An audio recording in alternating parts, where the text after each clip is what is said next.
Biz navbatdagi 140 kvadratli obyektimizni yakunlab berdik. Bu yerga ham qo'shiladigan xonalar borligini hisobiga sal kattaroq kotyoldan o'rnatib berganmiz. Gaz yaxshiligini hisobiga. Hop, Vayland kotyolda o'sha 22 taligidan o'rnatib berib ketdik. Sababi bu yerga yana 3 ta xona qo'shilsa, unga ham bemalol yetkazaverishi uchun. Hozir mana ispitaniya jarayoni ketyapti. Va xudo xolasa ishlashlari juda a'lo darajada. Bu xonadonimizda jami bo'lib 7 ta radiator o'rnagan.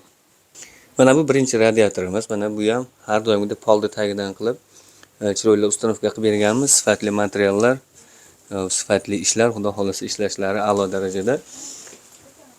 Bunisi mana navbatdagi xonamizga o'rnatib bergan radiatorimiz. Bu ham xudo xolasa issiqligi zo'r. Hozir bir past ichida mana eshikni yopib qo'yishsa, yaqinda tugatdik. Endi o'sha tozalab, mana shunaqa ishlar ketyapti.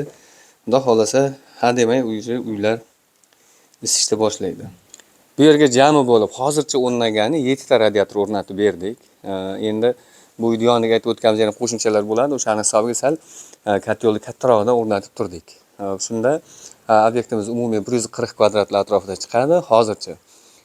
Hop, bu yerga ketgan rasxodlari, o'sha materiallar, usta haqqi, kotyollar hammasi bo'lib turib 21,5 million so'm pul ketdi. Mana shu bugungi kunda. Hozir videoni ishlarni tugatdik.